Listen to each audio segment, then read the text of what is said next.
Once inside the Hutong, Mauer's Bed and Breakfast, you're greeted with beautiful works of art on the wall, very traditional. You have a place along the side here where you take your shoes off and you put on the flip-flops.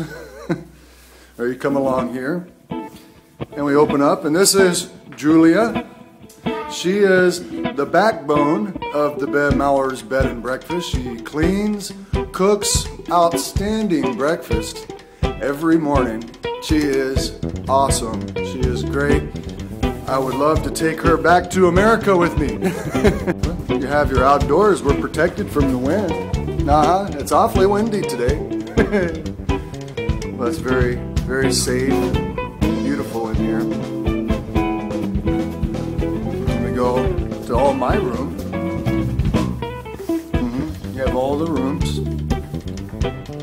Very gorgeous. Very, very gorgeous and very traditional. This is, I think this is the living room. Everything is just beautiful furniture. Beautiful.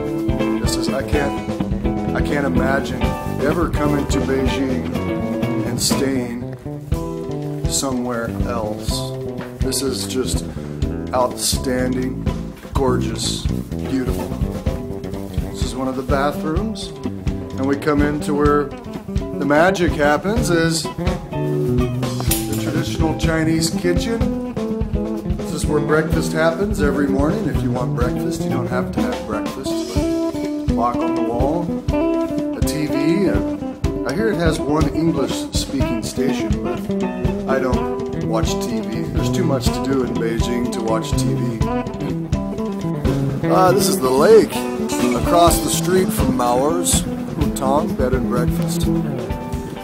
There is a little spot around here somewhere where they sell cow, pre-cooked beef. And I'm going to go over here and see if they have any.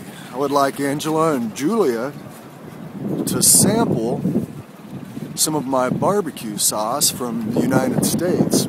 Stubbs extra spicy barbecue sauce. I brought some beef. I brought some barbecue sauce, and we have some beef. So that's all for now. Say goodbye. Goodbye.